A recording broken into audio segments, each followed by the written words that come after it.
සුබ දවසක් ඔයාලා හැමෝටම. ඔයාලම එකතු වෙන්නේ 10 වෙනි විද්‍යාව පළමු ඒකකයත් සමගින්. ජීවයේ රසායනික පදනම. අපි මේ පාඩම යටතේ සාකච්ඡා කරන්නේ ජීවයේ නිර්මාණය සඳහා දායක වෙච්ච, ජීවය සඳහා මූලික වෙච්ච රසායනික පදනම සම්බන්ධයෙන්.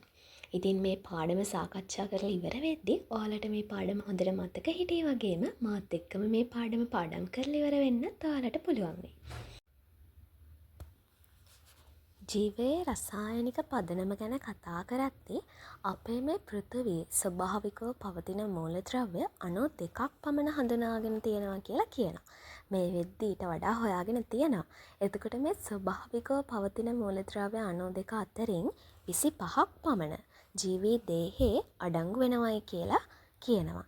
එතකොට ජීවී දේහය තුළ ස්වභාවිකව පවතින මූලද්‍රව්‍ය අතරින් 25ක් පමණ අඩංගු වෙනවා. මේ මූලද්‍රව්‍ය 25ත් අතරින් ජීවී දේහය නිර්මාණය වෙන්න වැඩි වශයෙන්ම ඉවහල් වෙලා තියෙන මූලද්‍රව්‍ය 4ක් තියෙනවා. ඒ තමයි ඔක්සිජන්, කාබන්, හයිඩ්‍රජන් සහ නයිට්‍රජන්. මෙන්න මේ මූලද්‍රව්‍ය 4 තමයි ජීවී දේහය නිර්මාණය වීම සඳහා වැඩි වශයෙන්ම දායක වෙලා තියෙන්නේ. මොනවද? ඔක්සිජන්, කාබන්, හයිඩ්‍රජන් සහ නයිට්‍රජන්. ඊළඟට ජීවීන්ගේ පැවැත්ම සඳහා මේ මූලද්‍රව්‍ය 4ට අමතරව අත්‍යවශ්‍ය වෙන තවත් මූලද්‍රව්‍ය ටිකක් තියෙනවා. මේ මූලද්‍රව්‍ය ටිකත් අර මූලද්‍රව්‍ය 4ට අමතරව ජීවීන්ගේ පැවැත්ම සඳහා අත්‍යවශ්‍යයි. ඒ තමයි sulphur, phosphorus, sodium, potassium, calcium, magnesium, iron සහ ක්ලෝරීන්. මෙන්න මේ මූලද්‍රව්‍ය ටිකත් ජීවීන්ගේ පැවැත්ම සඳහා අත්‍යවශ්‍ය වෙන මූලද්‍රව්‍ය.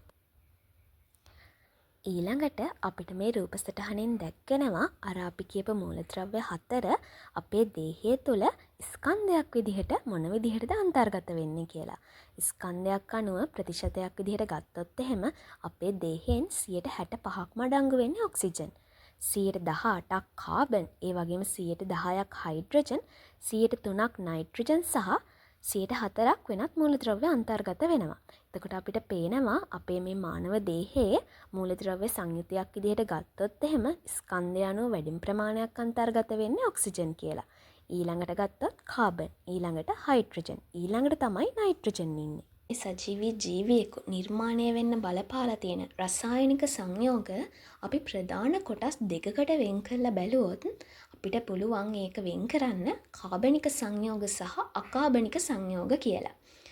ජීවී දේහය එහෙම නැත්නම් සජීවී පදාර්ථය නිර්මාණය වෙන්න බලපාලා තියෙන රසායනික සංයෝග ප්‍රධාන කාණ්ඩ දෙකකට වෙන් කරොත් අපිට පුළුවන් කාබනික සංයෝග සහ අකාබනික සංයෝග කියලා ප්‍රධාන කොටස් දෙකකට වෙන් කරන්න. මේ කාබනික සංයෝග කියන්නේ මොනවාද? කාබනික සංයෝග කියලා කියන්නේ කාබන් අඩංගු වන සංයෝග වලට. එතකොට අකාබනික සංයෝග කියන්නේ මොනවද?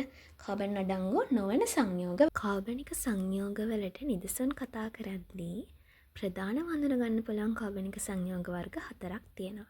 ඒ තමයි කාබෝහයිඩ්‍රේට්, ප්‍රෝටීන, ලිපිඩ සහ නියුක්ලියික් අම්ල. මේවා අපි හඳුන්වනවා ජෛව අණු කියලා. ඊට අමතරව විටමිනුත් කාබනික සංයෝගයක්. ඊළඟට අකාබනික සංයෝග ගැන කතා කරද්දී අකාබනික සංයෝග වලට නිදසුන් තමයි ජලය, ಖನಿජ ලවණ සහ වායු වර්ග. ජලය තමයි සජීවී පදාර්ථය තුළ වැඩි වශයෙන්ම අඩංගු වන අකාබනික සංයෝගය. අපි ඉස්සෙල්ලා කිව්වා කාබනික සංයෝග කියලා කියන්නේ කාබන් අඩංගු වෙන සංයෝග වලට කියලා. අකාබනික සංයෝග කියලා කියන්නේ කාබන් අඩංගු නොවන සංයෝග වලට කියලා. නමුත් කාබන් අඩංගු වෙන අකාබනික සංයෝග වර්ග කිහිපයක් තියෙනවා. ඒ තමයි කාබන් ඩයොක්සයිඩ්, කාබන් මොනොක්සයිඩ්, කාබනේට සහ බයිකාබනේට. මේවා කාබනික සංයෝග විදිහට තමයි සලකන්නේ. මූලික කාබනික සංයෝග වර්ග 4 තමයි කාබෝහයිඩ්‍රේට්, ප්‍රෝටීන, ලිපිඩ සහ නියුක්ලියික් අම්ල කියලා. අපි මේවට කියනවා ජෛව අණු කියලා. මොනවද? ජෛව අණු. මේ ප්‍රධාන කාබනික සංයෝග වර්ග 4ට අපි කියනවා ජෛව අණු කියලා. එතකොට මේ සජීවී පදාර්ථය නිර්මාණය වෙන්න බලපාලා තියෙන ප්‍රධාන ජෛව අණු වර්ග 4 මොනවද? කාබෝහයිඩ්‍රේට්, ප්‍රෝටීන, ලිපිඩ, නියුක්ලියික් අම්ල. කොට අපි මේ එකක යටතේ ප්‍රධානව කාබෝහයිඩ්‍රේට් ගැන, ප්‍රෝටීන ගැන, ලිපිඩ ගැන සහ නියුක්ලියික් අම්ල ගැන කතා කරනවා. ඊට අමතරව විටමින් සහ ಖನಿජ ලවණ ගැනත් කතා කරනවා. ඉතින් අපි යමු එහෙනම් කාබෝහයිඩ්‍රේට් ගැන කතා කරන්න. කාබෝහයිඩ්‍රේට් අපේ මේ පෘථිවිය මතු පිට තියෙන සුලභම කාබනික සංයෝගය මොකක්ද කියලා අහුවොත් ඒ තමයි කාබෝහයිඩ්‍රේට්. ඉතින් මේ කාබෝහයිඩ්‍රේට් ප්‍රධානව නිපද වෙන්නේ කොහොමද? කාබෝහයිඩ්‍රේට් ප්‍රධානව නිපද වෙන්නේ හරිත ශාක මගින් සිදු කරන ප්‍රභා සංශ්ලේෂණ ක්‍රියාවලියෙන්. අපි දන්නවා හරිත ශාක ආලෝක ශක්තිය උපයෝගී කරගෙන කාබන් ඩයොක්සයිඩ් සහ ජලය අමුද්‍රව්‍ය විදිහට යොදාගෙන ශාකවල තියෙන හරිත ප්‍රද්ද තුළ සිද්ධ කරන ප්‍රභා සංශ්ලේෂණ ක්‍රියාවලිය. ඒ මගින් නිපද වෙන ප්‍රධාන ඵලය තමයි ග්ලූකෝස්. ඊට අමතරව නිපද වෙන අතුරු ඵලය තමයි ඔක්සිජන්. එතකොට මේ ප්‍රධාන ඵලය ශාක තුළ නිපද වෙන ප්‍රධාන ඵලය වෙන ග්ලූකෝස් ශාක තුළ ගබඩා කරන්නේ මොකක් විදිහටද? පිෂ්ඨයේ විදිහට. එතකොට කාබෝහයිඩ්‍රේට් නිපද වෙන ප්‍රධාන ක්‍රියාවලියක් තමයි මේ ප්‍රභා සංශ්ලේෂණය කියලා කියන්නේ. ඉතින් අපිට කාබෝහයිඩ්‍රේට් අඩංගු ආහාර විදිහට එදිනදා ජීවිතයේ හම්බෙනවා. අලබත්තල, ධාන්‍ය වර්ග, සීනි, පිටි මේ හැමදේම කාබෝහයිඩ්‍රේට් අඩංගු ආහාර.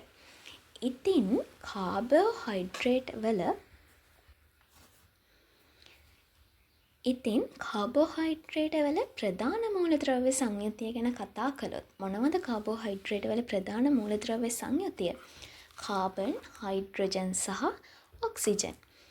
කාබෝහයිඩ්‍රේට් වල තියෙන ප්‍රධාන මූලද්‍රව්‍ය තුන තමයි කාබන්, හයිඩ්‍රජන් සහ ඔක්සිජන්. මෙන්න මේ මූලද්‍රව්‍ය තුන තමයි කාබෝහයිඩ්‍රේට් වල අඩංගු වෙන මූලද්‍රව්‍ය තුන. කාබෝහයිඩ්‍රේට් වලටම සුවිශේෂී වෙච්ච විශේෂ ලක්ෂණයක් තියෙනවා. මොකක්ද ඒ? කාබෝහයිඩ්‍රේට් වල හයිඩ්‍රජන් සහ ඔක්සිජන් අතර අනුපාතය 2:1. මේක හැම වෙලාවෙම මේ විදිහමයි. හැම වෙලාවෙම කාබෝහයිඩ්‍රේට් වල හයිඩ්‍රජන් සහ ඔක්සිජන් අතර අනුපාතය 2:1. ඒ කියන්නේ හයිඩ්‍රජන් 2ක් තියෙනවා නම් ඔක්සිජන් 1යි. අන්න ඒ අනුපාතයට තමයි හැම වෙලාවෙම කාබෝහයිඩ්‍රේට් වල හයිඩ්‍රජන් සහ ඔක්සිජන් අඩංගු වෙන්නේ.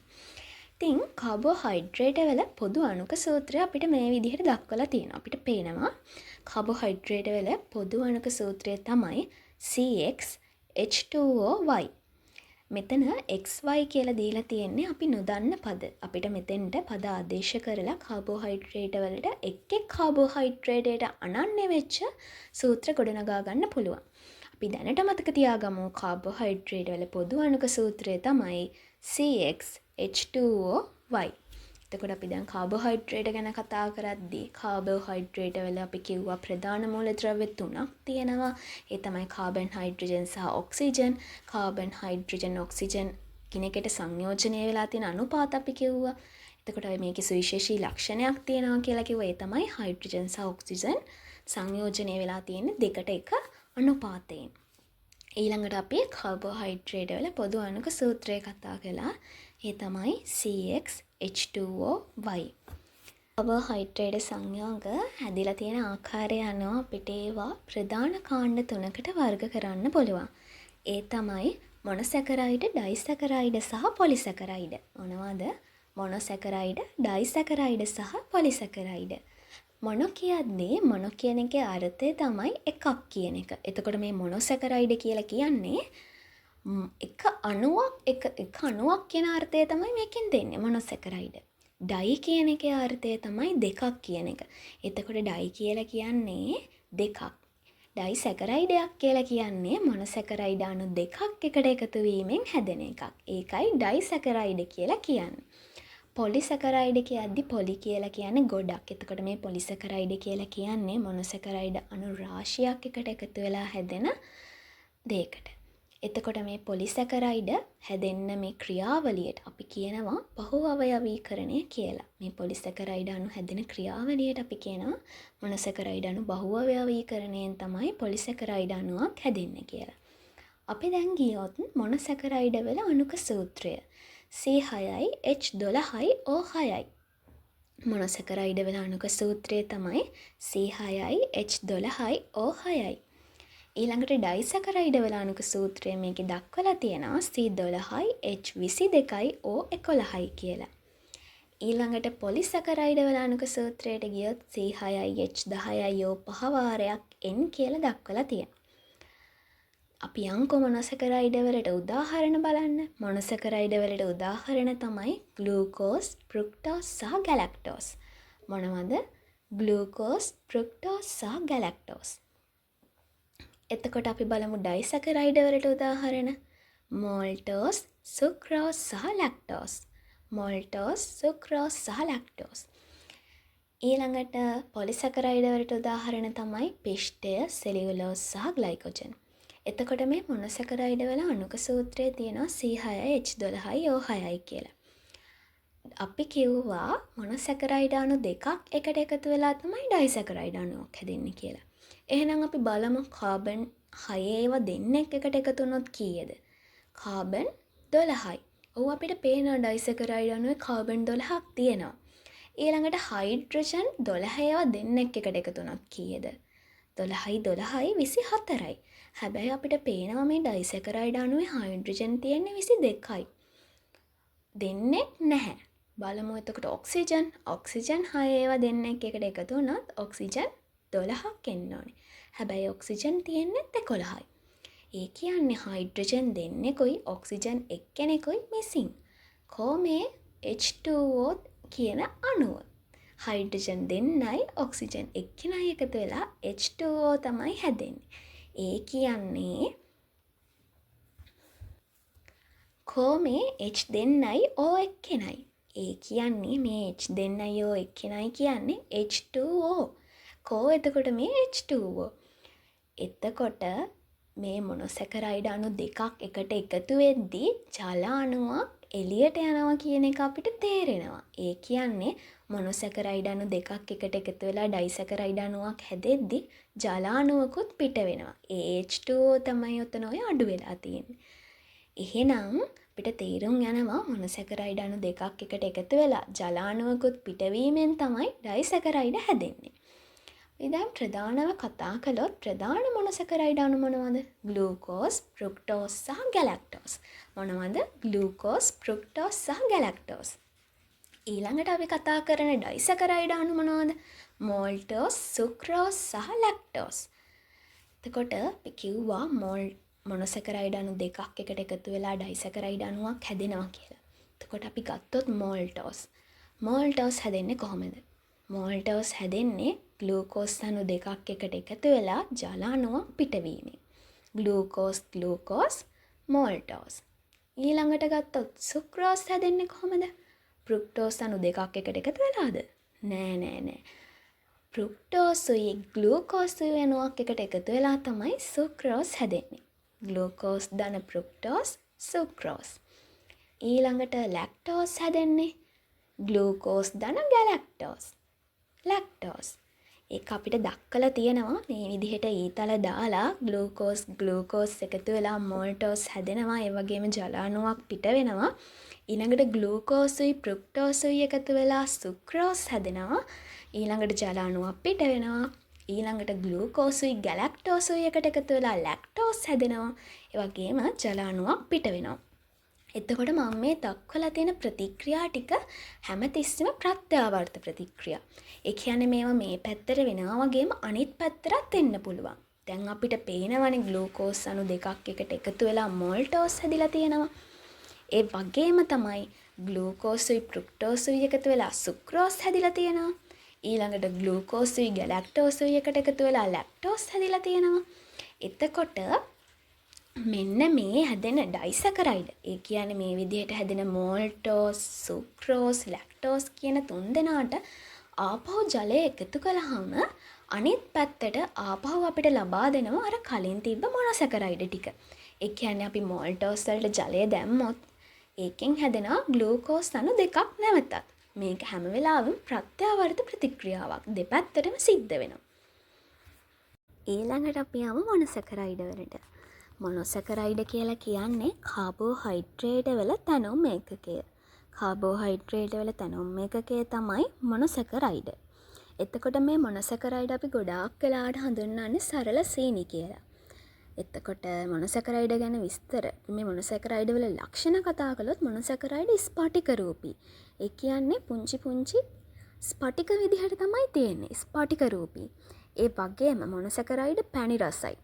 මොනොසැකරයිඩ් පැණි රසයි වගේම මොනොසැකරයිඩ් ජලයේ දිය වෙනවා. මෙන්න මේ ප්‍රධාන ලක්ෂණ ටික මොනොසැකරයිඩ් වල අන්තර්ගත වෙනවා. මොනොසැකරයිඩ් වලට ප්‍රධාන උදාහරණ අපි කතා කළා ග්ලූකෝස්, ෆ්‍රුක්ටෝස්, ගැලැක්ටෝස්. ග්ලූකෝස් අපිට නිතරම අපි කතා කරන මොනොසැකරයිඩයක් නේ ග්ලූකෝස් කියලා කියන්නේ. ඊළඟට අපි යමු ග්ලූකෝස් වලට. ග්ලූකෝස් පවතින ස්ථාන තියෙනවා ඉදුණු පළතුරු වල, මේ පැණි වල. මේවා අපිට ග්ලූකෝස් දැක ගන්න පුළුවන්. ඊළඟට මේ ග්ලූකෝස් ගැන කතා කරද්දී මේ ග්ලූකෝස් කියලා කියන්නේ පිෂ්ඨ ජීර්ණයේ අන්තඵලය. ඒ කියන්නේ අපේ මේ අපි ගන්න ආහාරවල තියෙන කාබෝහයිඩ්‍රේට් ජීර්ණය වෙලා අවසානයේදී අපේ ශරීරයට අවශෝෂණය වෙන්නේ ග්ලූකෝස් විදිහට. එතකොට ග්ලූකෝස් කියලා කියන්නේ එහෙනම් පිෂ්ඨ ජීර්ණයේ අන්තඵලය. ඒ වගේම තමයි ශාක ප්‍රභාසංශ්ලේෂණය කරලා නිපදවන්නේ ග්ලූකෝස්. ශාක ප්‍රභාසංශ්ලේෂණය කළ ප්‍රධානව නිපදවන්නේ ග්ලූකෝස්. ශෛලීය ශ්වසනයේදී මේ ග්ලූකෝස් බිඳ හෙලීමෙන් තමයි ශක්තිය නිදහස් වෙන්නේ. ශෛලීය ශ්වසනය අපිට ඉස්සරහට ඉගෙන ගන්න ලැබෙනවා. ශෛලීය ශ්වසන ක්‍රියාවලියේදී මේ ග්ලූකෝස් බිඳ හෙලීමෙන් තමයි ශක්තිය නිපදව ගන්න. එතකොට මේ ග්ලූකෝස් ගැන විශේෂ කරුණු කතා කරොත් ඒ ටික. ඊළඟට අපි ෆ්‍රුක්ටෝස් ගැන කතා කළොත් ෆ්‍රුක්ටෝස් තියෙනවා ඉදුණු පළතුරු වල, මේ පැණි වල, ඒ වගේම වට්ටක්ක, කැරට් වගේ එළවලු වල. කියන්නේ පැණි රස තියෙන දේවල්. එතකොට මේක අපි හඳුන්වනවා මේ ෆ්‍රුක්ටෝස් පළතුරු සීනි කියලා. ටිකක් ෆ්‍රුක්ටෝස් කියද්දිත් අපිට නමින්ම තේරෙනවානේ. එතකොට අපිට මතක තියාගන්න පුළුවන් ෆ්‍රුක්ටෝස් කියලා කියන්නේ පළතුරු සීනි. අමු පළතුරු ඉදෙනකොට මේ ෆ්‍රුක්ටෝස් ඒවා ගබඩා වෙනවා කියලා කියනවා. පැණි රසින් වැඩිම සීනි වර්ගය තමයි ෆ්‍රුක්ටෝස් කියලා කියන්නේ. ඊළඟට ගැලැක්ටෝස් වලට ගියොත් ගැලැක්ටෝස් අපිට කිරි ආහාර වල දකින්න පුළුවන්. ලැක්ටෝස් ජීර්ණයේ ඵලය තමයි ගැලැක්ටෝස් කියලා කියන්නේ. මේ ගැලැක්ටෝස් වල නම් පැණි රහක් නැහැ.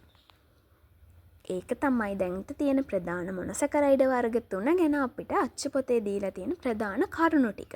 අපි දැන් ආපහු බැලුවොත් එහෙම ප්‍රධානම අපි ග්ලූකෝස් ගැන කතා කළා, ෆ්‍රුක්ටෝස් ගැන කතා කළා, ගැලැක්ටෝස් ගැන කතා කළා. ග්ලූකෝස් තියෙනවා කිව්වා ඉදුණු පළතුරු වල. ග්ලූකෝස් වල විශේෂ කරුණු කතා කළා අපි. ඒක ප්‍රභාසංශ්ලේෂණයේ ප්‍රධාන ඵලය තමයි ග්ලූකෝස් කියලා කියන්නේ. ප්‍රභාසංශ්ලේෂණය මගින් නිපදවන. ඒ වගේම ශෛලීය ශ්වසන ක්‍රියාවලියෙන් ග්ලූකෝස් බිඳ හෙලලා ශක්තිය නිපදවනවා කියලා අපි කිව්වා. ඒ වගේම අපි ගන්න ආහාරවල තියෙන පිෂ්ඨය ජීර්ණය වුණාම ලැබෙන අන්තඵලයත් ග්ලූකෝස් කියලා අපි කිව්වා. එතකොට අපි ආපහු ෆ්‍රුක්ටෝස් ගැන කතා කළොත් අපි කිව්වා ඉදුණු පළතුරු වල තමයි තියෙන්නේ. ඒක පළතුරු සීනි කියලා හඳුන්වනවා. අමු පළතුරු ඉදෙනකොට මේ ෆ්‍රුක්ටෝස් පළතුරු වල හැදෙනවා කියලා කිව්වා. ඒ වගේම පැණි රසින් වැඩිම සීනි වර්ගය කියලාත් කිව්වා. ගැලැක්ටෝස් වලට පැණි රහක් තිබ්බද? නැහැ. ගැලැක්ටෝස් පැණි රහක් නැති මොනොසැකරයිඩ් වර්ගයක්. ඊළඟට අපි යනවා ඩයිසැකරයිඩ් වලට. මොනොසැකරයිඩ් අණු දෙකක් එකට එකතු වීමෙන් ජල අණුවක් පිට වෙලා තමයි ඩයිසැකරයිඩ් හැදෙන්නේ. එතකොට ඩයිසැකරයිඩ් වල සුවිශේෂී ලක්ෂණ කතා කළොත් මේවත් ස්පටික රූපී. ඒ වගේම තමයි ජලයේ ද්‍රාව්‍යයි. ඒ වගේම පැණි රසයි. මේ ලක්ෂණ ටිකම අපිට මතකයි ග්ලූකෝස් වලටත් තිබ්බා. ඊළඟට අපි කතා කරමු මේ ඩයිසැකරයිඩ් වර්ග ගැන සහ ඒවා පවතින ස්ථාන, ඒ වගේම ඒවා සම්බන්ධ වෙනත් කරුණු ගැන. පළවෙනි ඩයිසැකරයිඩය මෝල්ටෝස්. මෝල්ටෝස් පවතිනවා පරෝහණය වන බීජවල. ඒ කියන්නේ ඔය පරෝහණය වන මුම් බීජ තියෙන්නේ පැලවේගෙන එන. ඒවා ගොඩාක් වෙලාවට අඩංගු වෙනවා කියනවා මෝල්ටෝස්. ඊළඟට මෝල්ටෝස් සම්බන්ධ විශේෂ කරුණු කිව්වොත් ග්ලූකෝස් අණු දෙකක් එකට එකතු වෙලා තමයි මෝල්ටෝස් හැදෙන්නේ. අපි ඉස්සෙල්ලා දැක්කනේ සටහනේ ග්ලූකෝස් එකතු වෙලා මෝල්ටෝස් හැදෙනවා. එතකොට ජල අණුවකුත් පිට වෙනවා. පිෂ්ඨයේ ජීර්ණයේ අතරමැදි ඵලයක් තමයි මෝල්ටෝස් කියලා කියන්නේ. ඒ කියන්නේ පිෂ්ඨය කියලා කියන්නේ පොලිසැකරයිඩයක්නේ. මේ පොලිසැකරයිඩයේ ජීර්ණය වෙද්දී ක්‍රමයෙන් ඩයිසැකරයිඩයක් බවට පත් වෙලා ඊට පස්සේ තමයි මොනොසැකරයිඩයක් වෙන අන්තඵලය ලැබෙන්නේ. එතකොට අපි දන්නවනේ පිෂ්ඨයේ ජීර්ණයේ අන්තඵලය ග්ලූකෝස් කියලා. එතකොට ග්ලූකෝස් හැදෙද්දී මෝල්ටෝස් හැදිලා තමයි ග්ලූකෝස් හැදෙන්නේ. එතකොට පිෂ්ඨයේ ජීර්ණයේ අන්තඵලයක් තමයි මෝල්ටෝස් කියලා කියන්නේ. ඊළඟට අපි සුක්‍රෝස් වලට ගියොත් සුක්‍රෝස් ගැන කියද්දිම අපිට මතක් වෙන්නේ සීනි. සුදු හා රතු සීනි වල, ඒ වගේම උක් හා බීට් වල, ඇතැම් පළතුරු වල, ඒ වගේම ශාකවල ප්ලෝයමීය යුෂයේ සුක්‍රෝස් අඩංගු වෙනවා. මේ සුක්‍රෝස් හැදෙන්නේ ෆ්‍රුක්ටෝස් අණුවකුයි ග්ලූකෝස් අණුවකුයි එකට එකතු වෙලා ජල අණුවක් පිටවීමෙන්. මේ සටහනේ දක්වලා තියෙනවා ෆ්‍රුක්ටෝස් සහ ග්ලූකෝස් එකට එකතු වෙලා සුක්‍රෝස් අණුවක් හැදෙනවා කියලා. ඊළඟට අපි යමු ලැක්ටෝස් වලට. ඊළඟ ඩයිසැකරයිඩය ලැක්ටෝස්. ලැක්ටෝස් නම් අපිට ලැක්ටෝස් කියද්දිම මතක් වෙනවා කිරි ආහාරවල.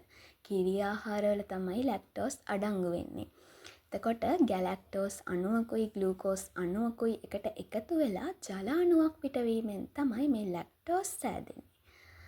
මේක ශාකවල නොමැති එකම සීනි වර්ගය. හොඳ පොයින්ට් එකක්. ශාකවල නොමැති එකම සීනි වර්ගය තමයි ලැක්ටෝස් කියලා කියන්නේ. ඊළඟට මේ ලැක්ටෝස් සුක්‍රෝස් වගේ පැණි රහ නැහැ. සංයුත්තය අනුව එළකිරිවල ලැක්ටෝස් ප්‍රතිශතය 4%ත් 6%ත් අතරගයක් ගන්නවා. ඊළඟට අපි කතා කරමු පොලිසැකරයිඩ ගැන. මොනොසැකරයිඩ අණු රාශියක් බහු අවයවීකරණය වීමෙන් පොලිසැකරයිඩ හැදෙනවා. මේ පොලිසැකරයිඩ ජල විච්ඡේදනයෙන් නැවතත් මොනොසැකරයිඩ ලබා ගන්න පුළුවන්. මේ පොලිසැකරයිඩ ඇල් ජලයේ අද්‍රව්‍යයි. ඇල් ජලයේ දිය වෙන්නේ නැහැ. ඒ වගේම තමයි ස්ෆටික රූපී වෙන්නේත් නැහැ.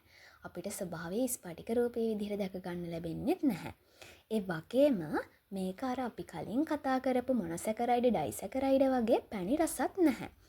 එතකොට අපි පොලිසැකරයිඩ වලට උදාහරණ කතා කළොත් ඒ තමයි සෙලියුලෝස්, පිෂ්ඨය සහ ග්ලයිකොජන්. මේ සෙලියුලෝස්, පිෂ්ඨය සහ ග්ලයිකොජන් කියන තුනම ග්ලූකෝස් වලින් තමයි හැදිලා තියෙන්නේ. අපි කියවනේ මොනොසැකරයිඩ අණු රාශියක් බහුඅවයවීකරණය වීමෙන් හැදෙන්නේ කියලා. එතකොට සෙලියුලෝස්, එතකොට පිෂ්ඨය, ග්ලයිකොජන් කියන මේ තුන්දෙනාම ග්ලූකෝස් අණු බහුඅවයවීකරණය වීමෙන් තමයි හැදිලා තියෙන්නේ. හැබැයි මේ අණු එකිනෙකට සම්බන්ධ වෙලා තියෙන සංඛ්‍යාව, එතකොට එකිනෙකට සම්බන්ධ වෙලා තියෙන ආකාරය වෙනස් වීම නිසා ඒවැ ස්වභාවයන් එකිනෙකට වෙනස් වෙනවා. එතකොට මේ සෙලියුලෝස් කොහෙද තියෙන්නේ? සෙලියුලෝස් තියෙන්නේ ශාක සෛල බිත්තියේ. ශාක සෛල බිත්තියේ ප්‍රධාන සංඝටකයක් තමයි සෙලියුලෝස් කියලා කියන්නේ. ඒ කියන්නේ ශාක සෛල බිත්තිය නිර්මාණය වෙන්න දායක වෙලා තියෙන ප්‍රධානම සංඝටකයක් තමයි සෙලියුලෝස්. ඒ වගේම සෙලියුලෝස් තියෙනවා ශාක තුළ පිහිටි තන්තුවලත්. මේ සෙලියුලෝස් මිනිස් ආහාර ජීර්ණ පද්ධතිය තුළ ජීර්ණයට ලක් වෙන්නේ නැහැ. ඒ නිසා මේක මලබද්ධය වළක්වා ගැනීමට උදව් වෙනවා. අපි කියන්නේ ඔය අපිට මලබද්ධය තියෙද්දි තන්ත තියෙන ආහාර ගන්න කියලා කොහිලා එහෙම. එතකොට මලබද්ධය වළක්වා ගන්න පුළුවන් කියලා. ඒ සෙලියුලෝස් තියෙන නිසා. ඊළඟට පිෂ්ඨය. පිෂ්ඨය නම් අපිට එදිනදා හම්බෙන ධාන්‍ය වර්ගවල, අල වර්ගවල, කොස් දෙල් මේ හැම එකකම තියෙන පිෂ්ඨයනේ. එතකොට මේ පිෂ්ඨය තමයි ශාකවල ගබඩා කරන කාබෝහයිඩ්‍රේට් ආකාරය. පිෂ්ඨයේ විදියට තමයි ශාකවල කාබෝහයිඩ්‍රේට් ගබඩා කරලා තියෙන්නේ. ඒ වගේම ග්ලයිකොජන්. ග්ලයිකොජන් තියෙන්නේ සත්ව අක්මාවේ සහ පේශිවල.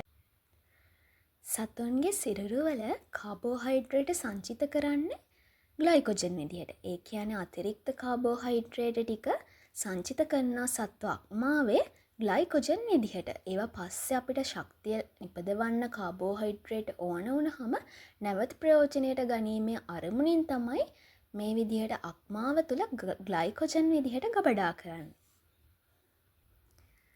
අපි ඊළඟට යමු මේ මොනොසැකරයිඩ්, ඩයිසැකරයිඩ් සහ පොලිසැකරයිඩ් ගැන කතා කරපු කෙටි සටහනකට.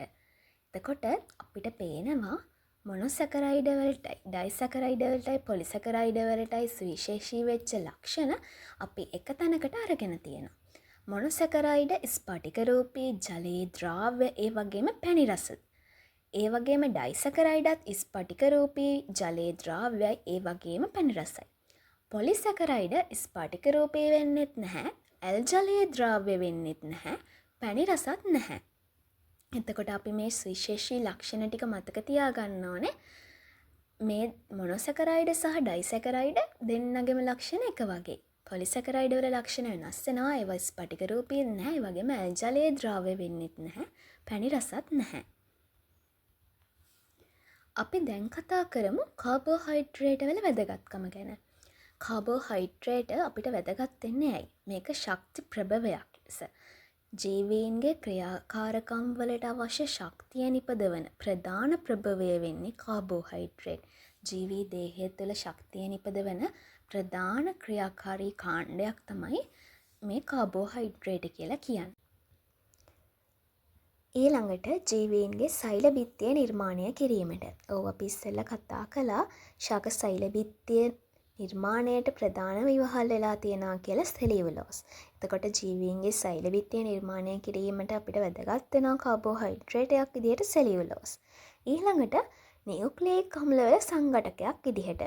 නියුක්ලියික් අම්ල ගැන අපි ඉස්සරහට කතා කරනවා.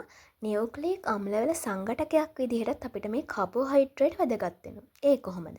නියුක්ලියික් අම්ල හැදෙන්නේ නියුක්ලියෝටයිඩ අණු වලින්. එතකොට මේ නියුක්ලියෝටයිඩ අණුවක ව්‍යුහය මම මෙතන දක්වලා තියෙනවා.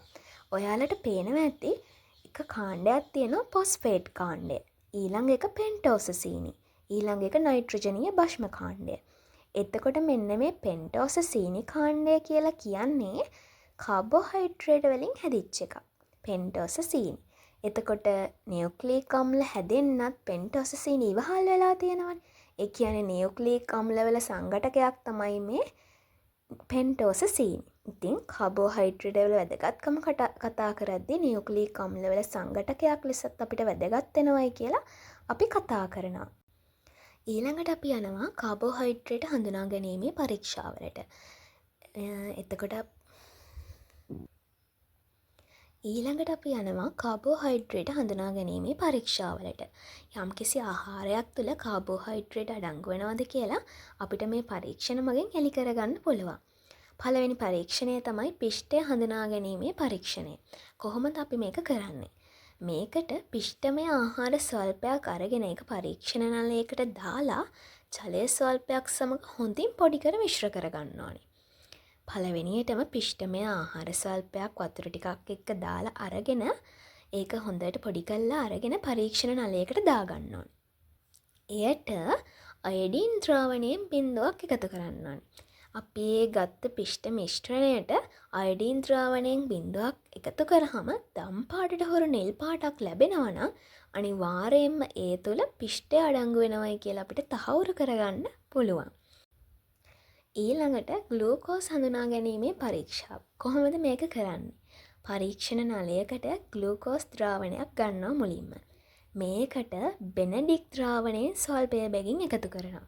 අපි දැන් මතක තියාගන්න ඕනේ මොනවද අපි මේ දාන්නේ? බෙනඩික් ද්‍රාවණයෙන් ස්වල්පය. ඒක දාලා මේක ජල තාපකයක තියලා ටිකක් රත් කරන්න ඕනේ. රත් කරගෙන යද්දී අපිට මේකෙන් වර්ණ විපර්යාසයක් දකින්න ලැබෙනවා. මුලින්ම මේක නිල් පැහැය ගන්නවා, ඊට පස්සේ කොළ පැහැයට හැරෙනවා, ඊට පස්සේ කොළ කහ පැහැයට හැරෙනවා, තැඹිලි පැහැයට හැරෙනවා, අන්තිමටම ගඩොල් රතු පැහැති අවක්ෂේපයක් ඇති වෙනවා. ඊළඟට අපි යනවා සුක්‍රෝස් හඳුනා ගැනීමේ පරීක්ෂාවට. මේක කරන්නත් අපි කරන්නේ පරීක්ෂණ නලයකට දැන් අපිට සුක්‍රෝස් අඩංගු ද්‍රාවණයක් නේ ගන්නවානේ. අපි දන්නවා සුක්‍රෝස් කියව ගමන් අපිට මතක් වෙන්නේ සීනි. ඉතින් අපි සීනි ද්‍රාවණයක් හදාගෙන පරීක්ෂණ නලයකට මේක දාගන්නවා. දාගෙන අර කලින් වගේම අපි ග්ලූකෝස් හඳුනා ගන්න එකතු කරපු බෙනඩික් ද්‍රාවණයෙන් ස්වල්පයක් අරගෙන මේකට දානවා. දාලා ජල තාපකයක තියලා මේක ක්‍රමයෙන් රත් කරනවා.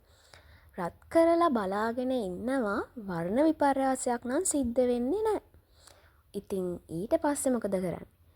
තව සීනි ද්‍රාවණයක් අරගෙන සල්ෆියුරික් අම්ල බිංදු කීපයක් මේකට දාලා ඊට පස්සේ රත් කරනවා. ඊට පස්සේ අපි මේ තනුක සල්ෆියුරික් නේ දැම්මේ. තනුක සල්ෆියුරික් කියන්නේ අම්ලයක්. ඉතින් අපි අම්ලයක් දැම්මොත් අනිවාර්යයෙන්ම භෂ්මයක් දාලා ඒ මාධ්‍ය උදාසීන කරන්න ඕනේ. ඉතින් අපි තනුක සල්ෆියුරික් එකතු කරපු නිසා අපි මේකට දානවා සෝඩියම් හයිඩ්‍රොක්සයිඩ් බිංදු කිහිපයක්. සෝඩියම් හයිඩ්‍රොක්සයිඩ් බිංදු කිහිපයක් දාලා ඊට පස්සේ මේකට බෙනඩික් ද්‍රාවණයෙන් ස්වල්පයක් එකතු කරනවා. ඒ එකතු කළාට පස්සේ අපිට දැක ගන්න ලැබෙනවා අර කලින් අපි දැක්කා වගේම නිල්, කොළ කහ, තැඹිලි අවසානයේදී ගඩොල් රතු අවක්ෂේපයක්. ඇයි මේ ද්‍රාවණයට කලින් බෙනඩික් ද්‍රාවණය එකතු කරාම මේ විදිහට අපිට නිරීක්ෂණයක් දකින්න ලැබුණේ නැත්තේ? අපි මේකට පස්සේ තනුක සල්ෆියුරික් අම්ලයෙන් බිංදු කිහිපයක් එකතු කළාට පස්සේ තමයි අපිට මේකේ නිරීක්ෂණයක් දැක ගන්න ලැබුණේ. මොකද්ද මේකට හේතුව? හේතුව තමයි අපි මේ බෙනඩික් ද්‍රාවණය දාලා ඉස්සෙල්ලා කළානේ ග්ලූකෝස් හඳුනා ගැනීමේ පරීක්ෂාව. මේ බෙනඩික් ප්‍රතිචාර දක්වන්නේ මොන සැකරයිඩ් වලට? එතකොට අපි මේ පරීක්ෂා කරන්නේ සුක්‍රෝස්නේ. සුක්‍රෝස් වෙන ඩයිසැකරයිඩ් මේක ක්‍රමයෙන් අපි මේකට තනක සල්ෆියුරික් එකතු කරද්දී රසායනිකව මොනොසැකරයිඩ් බවට ක්‍රමයෙන් පත් වෙනවා. ඊට පස්සේ තමයි මේක මේ බෙනඩික් ද්‍රාවණයට ප්‍රතිචාර දක්වන්නේ. අන්න ඒ නිසා තමයි අපි මේකට තනක සල්ෆියුරික් බිංදු කිහිපයක් දැම්මට පස්සේ මේකෙන් අපිට මේ නිරීක්ෂණය දැක ගන්න ලැබෙන්නේ. එතකොට අපි මේකට එකතු කරපු සෝඩියම් හයිඩ්‍රොක්සයිඩ් එකතු කළේ අපි මේකට තනක සල්ෆියුරික් එකතු කරපු නිසා. මොකද මේ මාධ්‍ය උදාසීන කරගන්න. හරි. දැන් මේ පරීක්ෂණ තුන අපිට පැහැදිලි. එතකොට අපි ආපහු මතක් කරගත්තොත් පිෂ්ඨය හඳුනා ගැනීමේ පරීක්ෂාව සඳහා අපි යොදාගත්ත ද්‍රාවණය මොකද්ද? අයඩීන් ද්‍රාවණය. අයඩීන් ද්‍රාවණයෙන් බිංදු කිහිපයක් තමයි එකතු කරේ. එතකොට දම් පාටට හුළු නිල් පාටක් ලැබුණා. ඊළඟට අපි ග්ලූකෝස් හඳුනා ගැනීම සඳහා එකතු කළේ බෙනඩික් ද්‍රාවණය. බෙනඩික් ද්‍රාවණයට අපිට නිරීක්ෂණ කිහිපයක් ලැබුණ. නිල් කොළ, කොළ කහ, තැඹිලි, ගඩොල් රතු අවක්ෂේපයක් තමයි අපිට අවසානයේ දැක ගන්න ලැබුණේ. ඊළඟට සුක්‍රෝස් ද්‍රාවණයට බෙනඩික් එකතු කරාමත් ඒ විදිහටම අපිට දැක ගන්න ලැබුණේ නැහැ. ඊට පස්සේ අපි මොකද කළේ? ඒකට තනක සල්ෆියුරික් බිංදු කිහිපයක් එකතු කරලා පරීක්ෂණය නැවත සිද්ධ කළාට පස්සේ අපිට අර කලින් විදිහටම නිල් කොළ, කොළ කහ, තැඹිලි අවස්ථානයේදී ගඩොල් රතු අවක්ෂේපයක් දකින්න ලැබුණා. එතකොට අපි සුක්‍රෝස් හඳුනා ගන්නත් එකතු කළේ බෙනඩික් ද්‍රාවණය, ග්ලූකෝස් හඳුනා ගන්නත් එකතු කළේ බෙනඩික් ද්‍රාවණය, පිෂ්ඨය හඳුනා ගන්න එකතු කළේ අයඩීන් ද්‍රාවණය. දැන් මේ කාබෝහයිඩ්‍රේට් හඳුනා ගැනීමේ පරීක්ෂණ තුන අපිට හොඳටම පැහැදිලි. ඉතින් අපි මේ වීඩියෝ එකෙන් කතා කළා මූලික කාබනික සංයෝග වර්ග 4 අතරින් කාබෝහයිඩ්‍රේට ගැන. කාබෝහයිඩ්‍රේට වල ප්‍රධාන ආකාර, කාබෝහයිඩ්‍රේට වර්ග කරන ප්‍රධාන කාණ්ඩ තුන, ඒවට උදාහරණ, කාබෝහයිඩ්‍රේට සංචිත වෙලා තියෙන ස්ථාන, එතකොට මේ කාබෝහයිඩ්‍රේට වල වැදගත්කම වගේම කාබෝහයිඩ්‍රේට හඳුනා ගැනීමේ පරීක්ෂණ ගැන. ඊළඟ වීඩියෝ එකෙන් අපි ප්‍රෝටීන ගැන කතා කරමු.